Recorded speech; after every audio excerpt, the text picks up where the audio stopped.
এটা হচ্ছে সাজেকের হেলিপ্যাড। এখানে হচ্ছে হেলিকপ্টার নামাই এই জায়গায়। এই জায়গার আমরা এখন কমলাক পাহাড়ের চূড়ায় উঠবো। সম্পূর্ণ ভিডিওটা দেখার অনুরোধ রইল। এই যে এখান থেকে আমরা লাঠি নিয়ে পাহাড়ের উদ্দেশ্যে রওনা দিলাম। পাহাড়ের কোল ঘেঁষে সেনাবাহিনীরা ছোট করে একটা রাস্তা নির্মাণ করেছে। এখানে কোনো গাড়ি তোলা যাবে না, মোটরসাইকেল বা বলেন বাইসাইকেল এগুলা তোলা যাবে না। সো আমি যে জায়গা থেকে উঠলাম ওই জায়গার ভিতরে আপনারা বাইক পার্কিং করতে পারবেন। সো এনজয় করেন ভিডিওটা দেখে, শুধু পাহাড় দেখে কি রকম করে আমরা উঠি। সো যারা আসেন নাই আমি বলবো তারা অবশ্যই নেক্সটের সময় বের করে এই রাঙামাটি সাজেক ভ্যালি কমলাক পাহাড়ে আসবেন।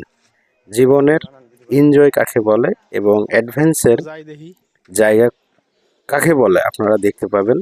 সো আমার মনে হয় জীবনে ঘোরাঘুরিটা আসলে দরকার আছে সবার জীবনে, কেননা ঘুরলে কিন্তু অনেক কিছু অর্জন করা যায়।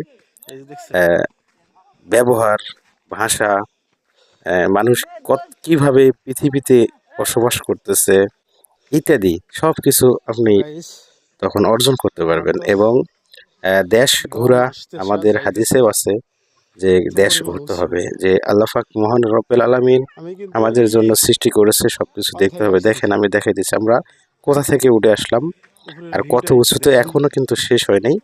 আমি 3 ভাগের 1 ভাগ কেবল উঠলাম, আরো 2 ভাগ আমাকে উপরে উঠতে হবে।